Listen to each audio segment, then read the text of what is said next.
Hello viewers, अस्सलाम वालेकुम। कैसे हैं आप? उम्मीद है आप सब खैर से होंगे। आज हम पढ़ेंगे एब्सोल्यूट ग्रेविटेशनल पोटेंशियल एनर्जी। सबसे पहले जो है एब्सोल्यूट ग्रेविटेशनल पोटेंशियल एनर्जी की डेफिनेशन को हम डिस्कस करेंगे और डेफिनेशन के बाद जो है जो एब्सोल्यूट ग्रेविटेशनल एनर्जी का जो फार्मूला है उस फार्मूले को ड्राइव करेंगे। लेकिन जो एब्सोल्यूट ग्रेविटेशनल पोटेंशियल एनर्जी का जो फार्मूला है वो फार्मूला ड्राइव होगा gravitational potential energy at far of point से।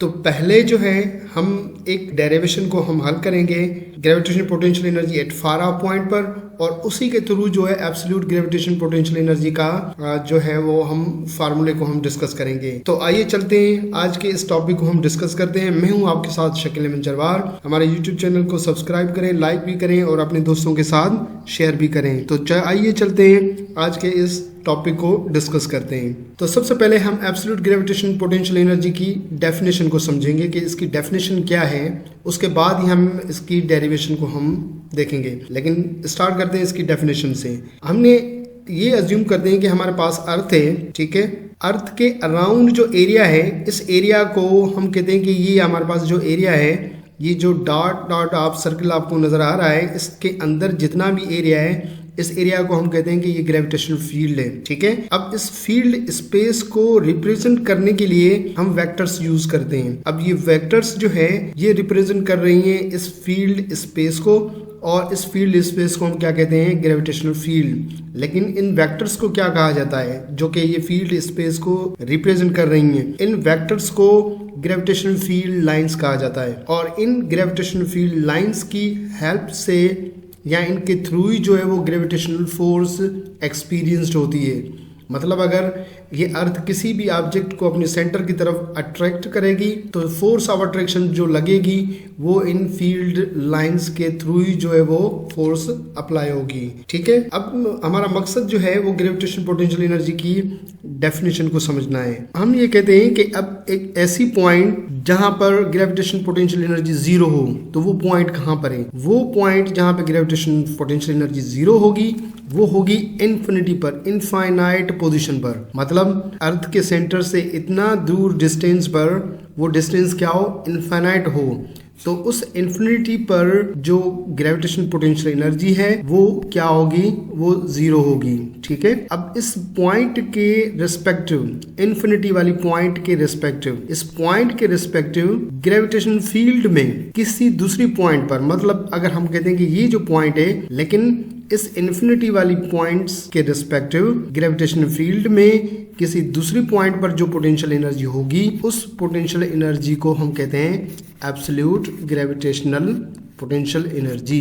डेफिनेशन समझ में आई कि क्या डेफिनेशन है? कि एक ऐसी पॉइंट जहां पे पोटेंशियल एनर्जी जीरो हो, और पोटेंशियल एनर्जी जीरो कहां पर होगी? वो होगी इनफाइनाइट पोजीशन पर, मतलब इन्फिनिटी पर। सो उस इन्फिनिटी के रिस्पेक्टिव, उस इन्फिनिटी के रेफरेंस से ग्रेविटेशन फील्ड में किसी दूसरी पॉइंट पर जो पोटेंशियल एनर्जी होगी उस पोटेंशियल एनर्जी को हम कहेंगे एब्सोल्यूट ग्रेविटेशनल पोटेंशियल एनर्जी कहेंगे। तो ये हुई definition absolute gravitation potential energy की। The gravitation potential energy of a body with respect to point of zero potential energy, ठीक है। किसी भी बॉडी की ग्रेविटेशनल पोटेंशियल एनर्जी, लेकिन किसके रेस्पेक्टिव? जीरो पोटेंशियल एनर्जी वाले के रेस्पेक्टिव। कहां पर? वो जीरो पोटेंशियल एनर्जी इन्फिनिटी पर। तो जो पोटेंशियल एनर्जी बॉडी की होगी उस जीरो पोटेंशियल एनर्जी वाली पॉइंट, मतलब इन्फिनिटी के रेस्पेक्टिव ग्रेविटेशनल फील्ड में किसी भी पॉइंट पर जो पोटेंशियल एनर्जी होगी उस पोटेंशियल एनर्जी को एब्सोल्यूट ग्रेविटेशन पोटेंशियल एनर्जी कहा जाता है। अब ये डेफिनेशन है, इसका मैथमेटिकली फार्मूला क्या है? UAGPE। AGP का मतलब है एब्सोल्यूट ग्रेविटेशनल पोटेंशियल एनर्जी, बराबर किसके? -GME divide by RP। अब ये फार्मूला है एब्सोल्यूट ग्रेविटेशनल पोटेंशियल एनर्जी का। ये माइनस क्या रिप्रेजेंट करता है? माइनस जो है किसको रिप्रेजेंट करता है ये तो हम इस लेक्चर के एंड में जो है हम इसको डिस्कस करेंगे कि ये माइनस किस वजह से है। लेकिन इसमें हम कहते हैं कि ये जो U है वो एब्सोल्यूट ग्रेविटेशन पोटेंशियल एनर्जी है, G universal gravitation constant, ME mass of earth, और M जो है वो मास ऑफ ऑब्जेक्ट है, और RP जो है वो डिस्टेंस है कहाँ से? From the centre of earth two point P।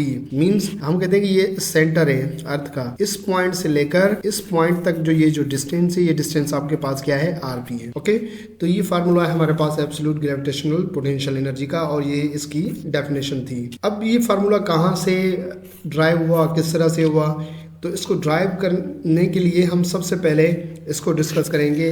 Gravitation potential energy at far of point. Far of का मतलब है दूर, ठीक है, बहुत ज्यादा दूर एक अलग पॉइंट पर। तो वहां पे ग्रेविटेशन पोटेंशियल एनर्जी क्या होगी, तो सबसे पहले हम इसकी डेरिवेशन को ड्राइव करेंगे। तो इस अर्थ के सेंटर से दूर किसी दूसरी पॉइंट पर ग्रेविटेशन पोटेंशियल एनर्जी क्या होगी, सबसे पहले हम इसकी डेरिवेशन को हल करेंगे, उसी के बाद हम इन्फिनिटी पर जाएंगे, ठीक है।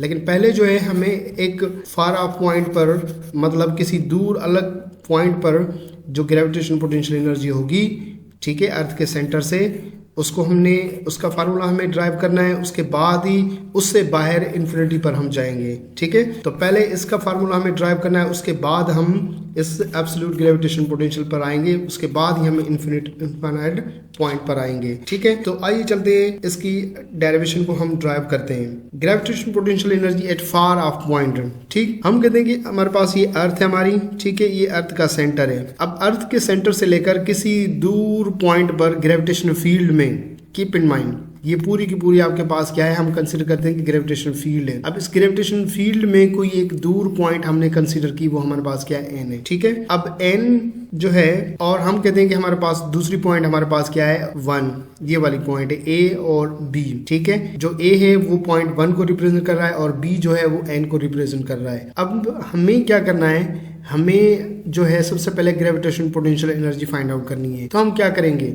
हम पहले ये पढ़ के आए कि ए से लेकर बी तक हमें इस बॉडी को मूव कराना है, ऑब्जेक्ट को, ठीक है, अगेंस्ट ग्रेविटेशन फील्ड के। तो हम क्या करेंगे कि ऑब्जेक्ट पर क्या करेंगे, वर्क करेंगे।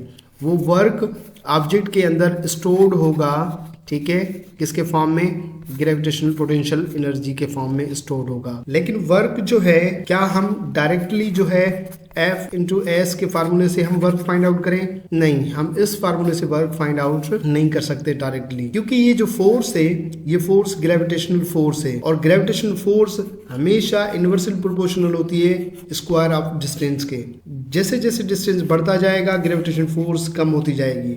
तो इसका मतलब ये है कि ये फार ऑफ पॉइंट है, बहुत ज्यादा एक दूसरे से दूर है, ए और बी। तो बहुत ज्यादा एक दूसरे से दूर होने की वजह से जैसे जैसे ऑब्जेक्ट मूव करता हुआ जाएगा बी की तरफ, तो डिस्टेंस जो है वो बढ़ने की वजह से फोर्स जो है वो कम होती जाएगी। तो ज्यादा डिस्टेंस होने की वजह से फोर्स एक जैसी नहीं रहेगी ए और बी के दरमियान में।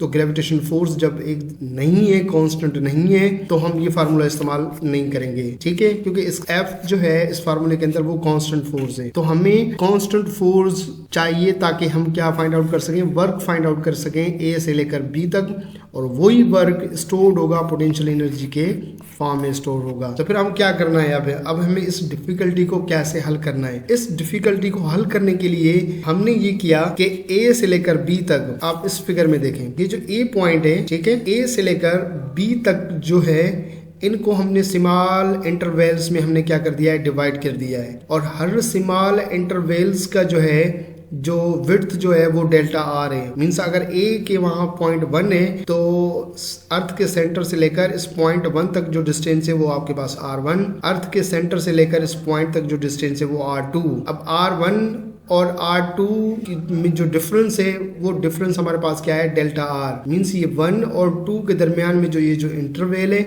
इस इंटरवल की जो विड्थ है वो विड्थ हमारे पास क्या है, डेल्टा आर है। फिर इसी तरह 2 और 3 के दरमियान की जो विड्थ है इस इंटरवल की, वो डेल्टा आर है। ये इंटरवल इतने स्मॉल हैं कि इनके दरमियान में जो फोर्स एक्ट करेगी, जब बॉडी मूव करेगी 1 से 2 की तरफ मूव करेगी, तो वो फोर्स जो है, वो फोर्स हम अज्यूम करते हैं कि वो फोर्स कांस्टेंट रहेगी, क्योंकि ये बिल्कुल इंटरवल स्मॉल है। ये डेल्टा आर की वैल्यू बहुत ज्यादा स्मॉल है। तो थोड़े से इस डिस्टेंस के तब्दील होने से 1 से लेकर 2 तक जाने के लिए इतना डिस्टेंस ज्यादा चेंज ना होने की वजह से फोर्स के ऊपर इतना खासा फर्क नहीं पड़ेगा। तो फोर्स क्या हो जाएगी, कांस्टेंट रहेगी। जब फोर्स इनके दरमियान में कांस्टेंट रहेगी, तो फिर हम खुशी खुशी जो वर्क का जो फार्मूला है F इंटू एस वाला, वो हम इस्तेमाल करके जो है वो क्या यूज कर सकते हैं, वर्क को फाइंड आउट कर सकते हैं। तो जो डिफिकल्टी थी कांस्टेंट फोर्स वाली, वो हमने सॉल्व की। किससे सॉल्व की, हमने ये जो डिस्टेंस है ए से लेकर बी तक,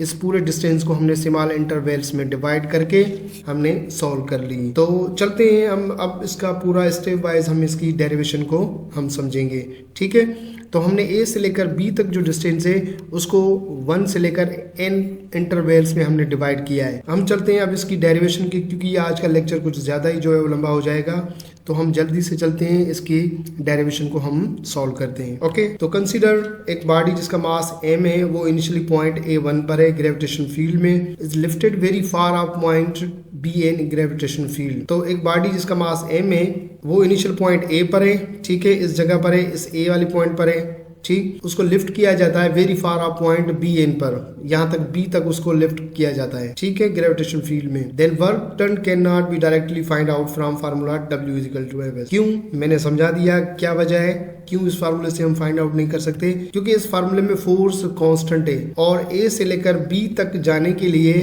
जो डिस्टेंस बहुत ज्यादा है, तो डिस्टेंस ज्यादा होने की वजह से फोर्स जो है वो एक जैसी नहीं रहेगी, कांस्टेंट नहीं रहेगी, because gravitation force is a varies with distance, can not be constant between A and B।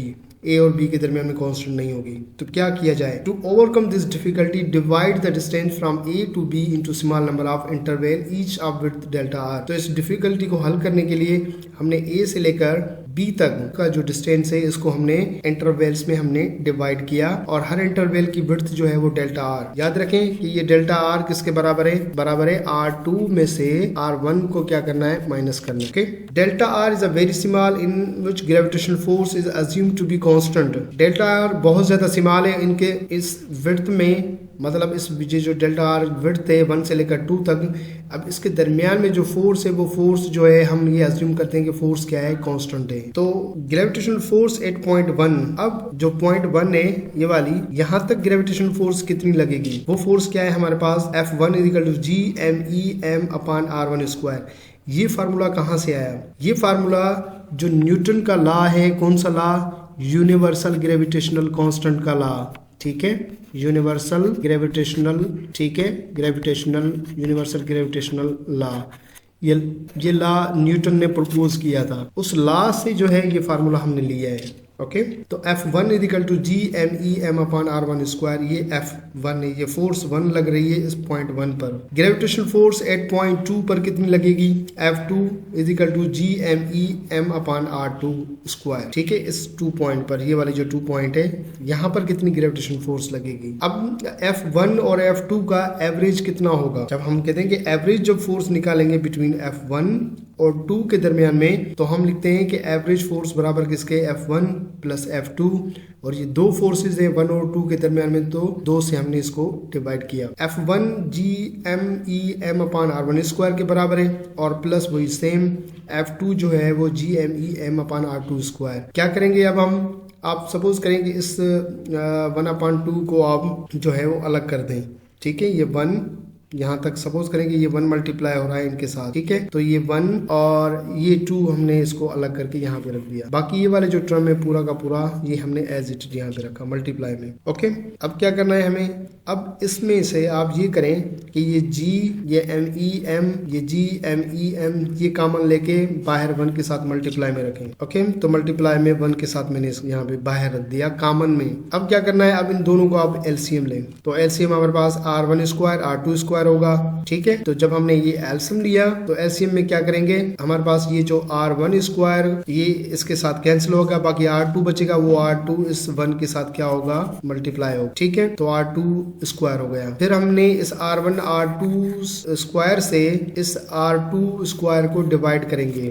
कैसे, ये R1 स्क्वायर, ये R2 स्क्वायर, ये डिवाइड बाय हमारे पास क्या है, R2 स्क्वायर है, ठीक है, R2 स्क्वायर कैंसिल हुआ, बाकी क्या बचा यहाँ पे, R1 स्क्वायर। तो R1 स्क्वायर फिर ये जो 1 है इसके साथ मल्टीप्लाई होगा, ठीक है, तो वो R1 स्क्वायर आपके पास यहाँ पर आ गया, ठीक है, यहाँ तक तो आपको समझ में आ गया होगा। अब हम क्या करेंगे आगे, ये जो R2 स्क्वायर है ये जो R2 स्क्वायर है इसको हम इधर से ले रहे हैं। डेल्टा R किसके बराबर होता है? R2 माइनस R1 के बराबर है। ये जो डिस्टेंस है ये R1, ये आपके पास पूरा का पूरा R2। तो डेल्टा R जो है R2 माइनस R1, तो R2 किसके बराबर होगा? ये -1 R1 इधर आएगा तो प्लस का होगा। तो हम यूं लिखें कि R1 प्लस का ये डेल्टा R, बाकी इस साइड क्या बचेगा आपके पास? R2 बचेगा। तो R2 की जगह पर यहाँ पर मैंने R1 प्लस ये वाला प्लस डेल्टा R मैंने रखा।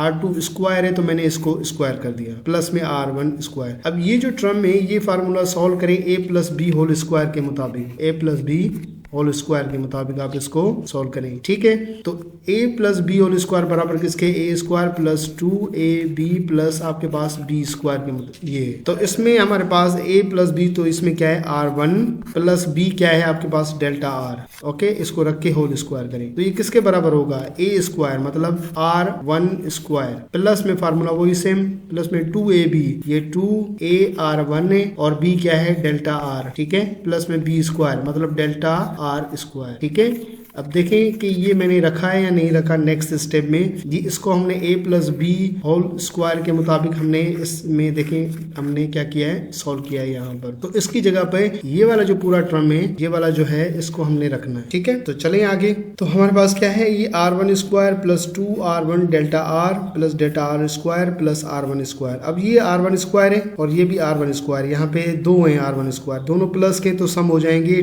2R1 स्क्वायर हो जाएंगे। चलें आगे इसको। तो हमारे पास क्या हुआ कि ये R1 स्क्वायर और R1 स्क्वायर को हमने सम किया तो ये हो गया 2R1 स्क्वायर, बाकी ये 2R1 डेल्टा R वो सेम है। ठीक है, और डेल्टा R स्क्वायर भी यहाँ पे सेम। ठीक, अब क्या करना है? अब हमें ये करना है कि ये जो डेल्टा R स्क्वायर है ये पहले ही इसकी वैल्यू बहुत ज्यादा सिमाल है, जब मजीद ये स्क्वायर में जाएगा तो और इसकी वैल्यू जो है वो सिमाल हो जाएगी। तो जो हायर पावर टर्म से डेल्टा R स्क्वायर के उनको हम नेग्लेक्ट कर देते हैं। ठीक है, तो मतलब इस डेल्टा R स्क्वायर को नेग्लेक्ट कर दिए तो बाकी आपके पास जो बचेगा वो 2R स्क्वायर, ये सेम 2R1 डेल्टा R वो सेम बचेगा, बाकी डेल्टा R स्क्वायर को हमने नेग्लेक्ट कर दिया। ठीक है, अब हमें आगे क्या करना है? आगे ये करना है कि ये 2 कॉमन लेके बाहर लेकर आओ, इधर लेकर आओ। तो ये 2 हमने यहाँ पे लेकर आए। ठीक है, कॉमन लिया है इधर से और इधर से 2 को कॉमन ले लिया और बाहर हमने यहाँ पे रखा। अब ये वाला 2 और ये वाला 2 कैंसिल, बाकी क्या बचा? GMEM R1 square plus R1 same, और डेल्टा R की जगह पर डेल्टा R किसके बराबर था? डेल्टा R बराबर था R2 माइनस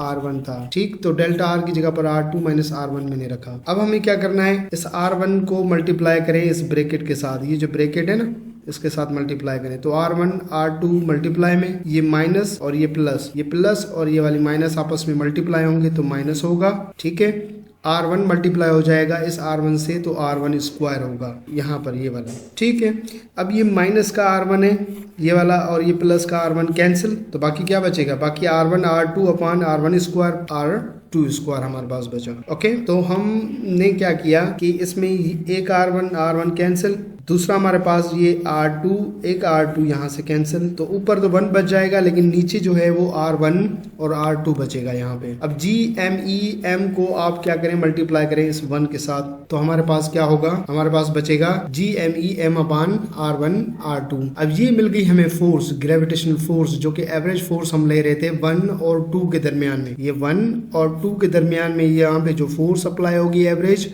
वो फोर्स ये होगी। ठीक है, तो फोर्स हमें मिल गई। This is the average gravitation force acting between point 1 and 2। Force मिल गई। अब हमें वर्क डन फाइंड आउट करना है इस 1 और 2 के दरमियान में। ठीक, इस 1 और 2 के दरमियान में वर्क डन कितना होगा? जो वर्क डन होगा वो हम लिखते हैं कि वर्क डन 1 से लेकर 2 तक बराबर F delta R cos 180 degree. Gravitational force नीचे की तरफ लग रही है, डेल्टा R ऊपर की तरफ कवर हो रहा है, तो एंगल इसके दरमियान में 180 डिग्री आएगी। ठीक है, तो मैंने cos 180 डिग्री, cos 180 माइनस 1 के माइनस 1 मल्टीप्लाई होगा तो वर्क डन बराबर किसके होगा? Minus F delta R। F ये है। ठीक है, आप रखें इस फार्मूले में तो हमारे पास क्या होगा? माइनस वही सेम GME अपान R1 R2 और ये आपके पास क्या है? Delta R। ठीक है, यहाँ पे डॉट नहीं है, आप डॉट को रिमूव कर दीजिएगा।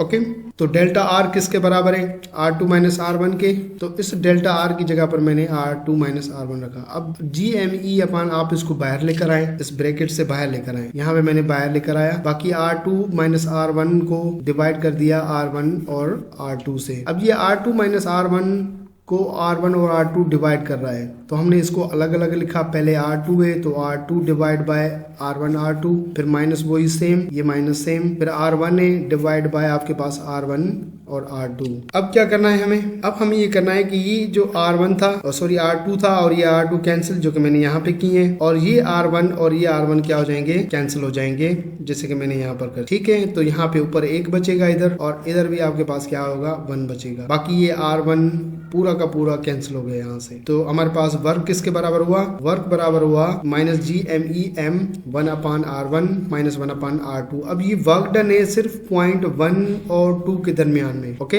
ये 1 और 2 के दरमियान में जो वर्क डन हमें मिला वो हमें ये वाला मिला है और इसके बराबर आया। 2 और 3 के दरमियान में बॉडी मूव करेगी तो कितना वर्क डन होगा, 2 और 3 के दरमियान में, तो जहाँ पे R1 है मतलब ये इनिशियल पॉइंट है, तो 2 और 3 में क्या होगा, इनिशियल पॉइंट 2 होगी तो 2 रखो, और फाइनल पॉइंट 3 है तो 3 रखो। फिर इसी तरह 3 और 4 के दरमियान में वर्क डन कितना होगा, 3 से 4 में, तो हमारे पास GME 1/, इनिशियल पॉइंट 3 है तो R3 यहाँ पर रखो माइनस 1/R4। तो ये 3 और 4 के, तो इस तरह से n-1 से लेकर n तक कितना वर्क होगा, n-1 से लेकर n तक जो वर्क होगा वो हमारे पास ये होगा, इनिशियल पॉइंट n-1 से लेकर n तक GMEM 1/R minus Rn-1 minus 1/Rn। Okay, तो ये जो वर्क डन है n-1 से लेकर n तक, हम पूरा वर्क डन लें, टोटल वर्क डन कहां से कहां तक, पॉइंट 1 से लेकर n तक, यहां तक टोटल वर्क डन कितना होगा, जो टोटल वर्क डन होगा उस हर एक का मतलब 1 से लेकर 2 तक, ठीक है। फिर आपके पास जो है हम ये लिखें कि 2 से लेकर 3, 3 से लेकर 4 अप टू n से -1 से लेकर n तक, इनको सबको हमने क्या करना है, सम करना है। तो टोटल वर्क डन हमारे पास क्या है, W1 से लेकर 2 तक, W2 से लेकर 3 तक, अप टू Wn तक, इन सबको हमने क्या कर देना है, सम कर देना है। तो हमारे पास टोटल वर्क जो मिलेगा minus GMEM 1/R1 minus 1/Rn। तो ये टोटल वर्क डन है कहाँ से, 1 पॉइंट से लेकर n तक, ये टोटल वर्क डन है, ठीक है। अब ये हमें टोटल वर्क डन हमें यहाँ पे मिल गया। तो total work done is from 1 to n is minus GMEM 1/R1 minus 1/Rn। थोड़ा सा मजीद आप इसको सिंप्लीफाई करें, ये माइनस GM को इनके साथ मल्टीप्लाई करें, इस पूरी ब्रैकेट के साथ, ठीक है। तो पहले माइनस GME इसके साथ मल्टीप्लाई होगा, तो ये होगा GME/R जो है 1 माइनस, ये माइनस का जो GMEM है ये अब इसके साथ मल्टीप्लाई होगा, लेकिन ये माइनस वाला इस माइनस के साथ मल्टीप्लाई होगा तो प्लस का हो जाएगा। तो मैंने क्या किया, ये प्लस वाले टर्म को पहले रख दिया है, ये माइनस GMEM 1/Rn 1 वाला टर्म ये माइनस का होगा तो ये पीछे रख दिया है, ठीक है। तो यहां से आप इसको देख सकते हैं। तो ये डायरेक्टली मैंने लिखा है, तो ये GME दोबारा आप इसमें से कॉमन ले लें, ये भी आपके पास GME कॉमन हो जाएगा बाहर, ये बाहर चला गया, तो बाकी 1/, ये R1 ये वाला टर्म बचेगा, और यहाँ से 1/R1 ये वाला टर्म बचेगा, ठीक है।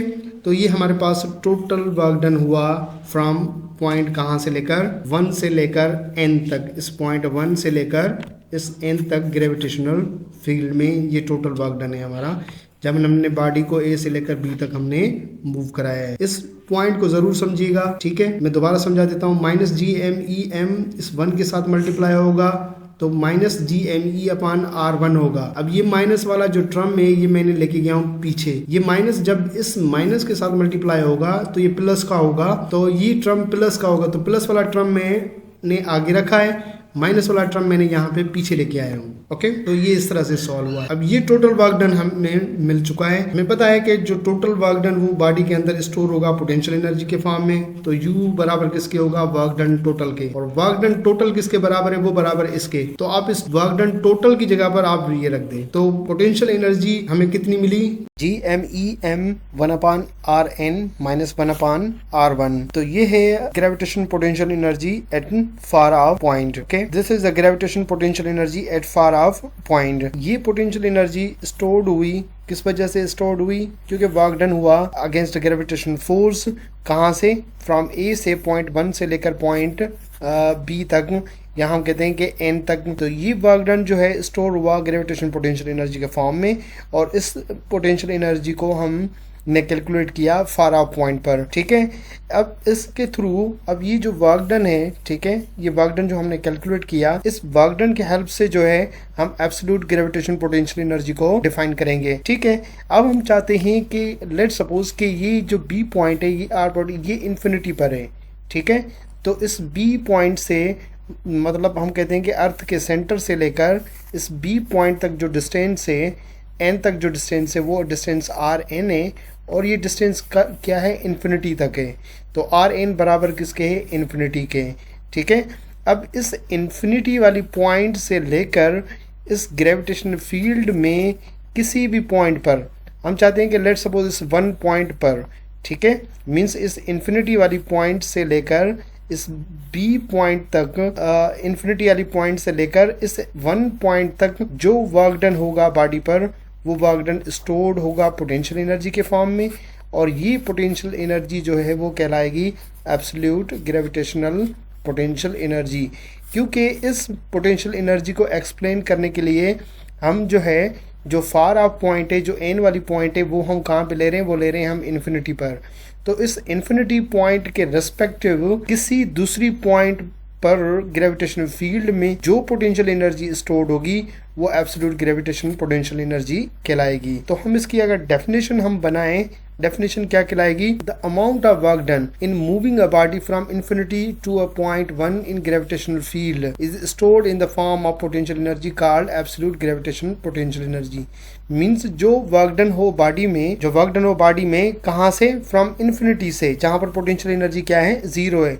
मतलब अगर हम कहते हैं कि ये एन इन्फिनिटी पर है, तो यहाँ पे पोटेंशियल एनर्जी क्या आएगी, जीरो आएगी, ठीक है।